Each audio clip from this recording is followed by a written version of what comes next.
យើងឈឺច្រើនម្លេះបាទអញ្ចឹងខ្ញុំចង់ចែកម្លែកតាក់ទងជាមួយនឹងបញ្ហានៃការឈឺ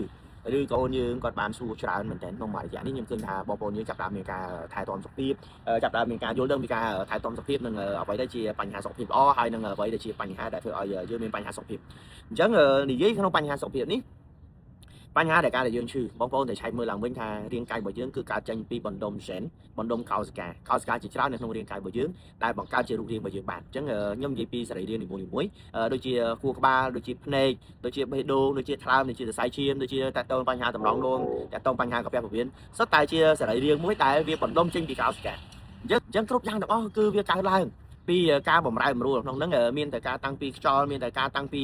ប្រូតេអ៊ីនមានតែការតាំងពីទឹកមានតែការតាំងពីអាហារសរីរាង្គគ្រប់បែបយ៉ាងទាំងអស់ដែលទៅចិញ្ចឹមរាងកាយរបស់យើងអញ្ចឹងបងប្អូនសម័យជាវិញដើម្បីឲ្យបងប្អូនងាយយល់បងប្អូនញ៉ាំអាហារដែលមានរសជាតិផ្អែមច្រើនណាបងប្អូនតែងតែមានបញ្ហាសុខភាពច្រើនជាងអ្នកដែលអត់សូវហូបអាហារដែលផ្អែម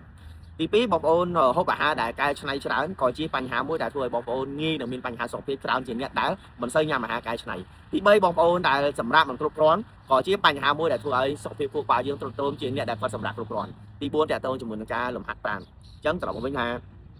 បញ្ហាដែលការឈឺនេះយើងនិយាយមួយម៉ាត់យើងសួរមួយម៉ាត់វាមានអារម្មណ៍ថា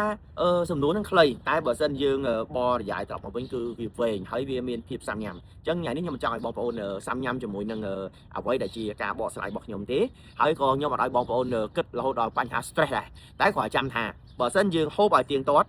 យើងមានលំហាត់ប្រាណយើងដេកបានគ្រប់គ្រាន់អញ្ចឹងយើងកាត់បន្ថយអាហារដែលមានរសជាតិផ្អែមមានរសជាតិប្រៃបងប្អូនមានសមត្ថភាពរួចបាត់ទៅហើយអញ្ចឹងការដែលយើងហូបផ្អែមច្រើនហេតុអីបានធ្វើឲ្យយើងមានបញ្ហាសុខភាពជាងអ្នកដែលគាត់មិនសូវហូបផ្អែមព្រោះការដែលយើងហូបផ្អែមច្រើនធ្វើឲ្យកោសិកាងាយនឹងរលាកជាងអ្នកដែលគាត់មិនសូវហូបផ្អែមអញ្ចឹងការដែលយើងហូបប្រៃច្រើនក៏ជាហេតុផលដែលធ្វើឲ្យយើងមានបញ្ហារលាកកោសិកាដូចគ្នាអញ្ចឹងហើយបានត្រឡប់វិញថា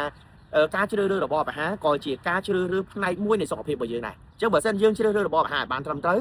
60ទៅ70%គឺយើងមានសុខភាពល្អបូកជាមួយនឹងការលំហាត់ប្រាណជាមួយនឹងការសម្រាកបានគ្រប់គ្រាន់អញ្ចឹងសំណួរដែលបងប្អូនសួរថាហេតុអីបានខ្ញុំឈឺនេះគឺត្រឡប់វិញថាគឺទី1តើតើបញ្ហារបបអាហារ